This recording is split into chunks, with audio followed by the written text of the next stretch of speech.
Hi there, this is Leah with Mommyish, and I am creating this new tutorial on our layered flowers that are new for INSD.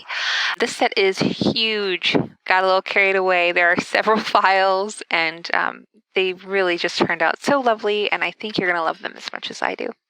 So we'll just dive right in. When you unzip, you're going to see that there are 18 individual elements. In the main folder are the template files. So this is where things get really fun. But in another folder, we have a subfolder with PNGs. So we have these grayscale to our mid-tone gray, and then the craft paper, which is the color it originally was.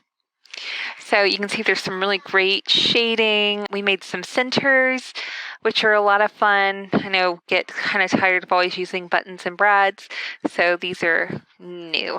All right, so I'm gonna pick my favorite one, and it's like they're all my favorite. All right, so I'm gonna go ahead and open up number 5 here. And as I open up the file, I'm gonna zoom in really close so you can see. Over here, there's a lot of layers, but don't be afraid. Really, it's not that bad. So we have highlight, I've kind of duplicated a few of them to just ump it up a little bit. You can always turn off or duplicate to add more. If you're wanting a stronger effect, you can always increase the fill and things like that. But you'll see here, there's right here, it says your art here. And then here it says your art here. Well, what this does is this makes it that the top flower is a separate layer versus, as you see, these are layered flowers, but these are literally layered. So there's a base and then there's a flower on top of it. So this way you can change the color or pattern or whatever on both of them very easily just by plopping in your paper. So I have a paper here that I just whipped up with my watercolor patterns, and also just threw one of the new subtle paper styles on it. So I'm going to plop this guy here. So he's there in the background, and then I have white up here. I could just flood fill this in. I could add another pattern, but I'm going to flood fill it in. Just like that. So again, like I said, you can play with the effects, right? So we have shadow. I could decrease it or increase it, depending on the look that I like. Maybe not too much because it gets a little wild there when it's super, super dark. But you can also change the blend mode to be something else as well. Like this is linear burn, as you see. Right? But yeah, so it makes it really super easy. So there I have this new little element that I'm working on. I'm going to go ahead and I'm going to pull one of the little leaves. Isn't he pretty? So again, all these guys are linked together. So if you accidentally move it, the layers are still where they belong. And I'm just going to flood fill that in. And since I'm happy with how that looks, I'm just going to copy, paste him over here with this guy. And once I'm happy with him, again, I'm just going to merge all those layers together. And just for the sake of it, I'm just going to scale things a little bit. And y'all know that old trick, right? So duplicate your top layer, your flower, because you want it to have a shadow, because it is over the top of our leaf. I just take the original layer, clip it to it, and then I just add a drop shadow, if I can find my drop shadow.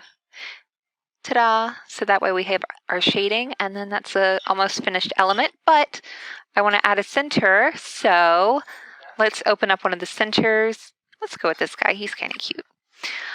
I think I'm just going to go with a cute little yellow, but I also was playing around with adding styles onto this layer as well for fun. Like in the preview, I added a glitter effect.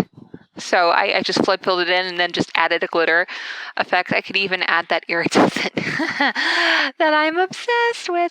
I could add the iridescent to it and see what happens. For fun. Why not? Okay, it's happening. Sorry guys, that's just really quick, but it happened.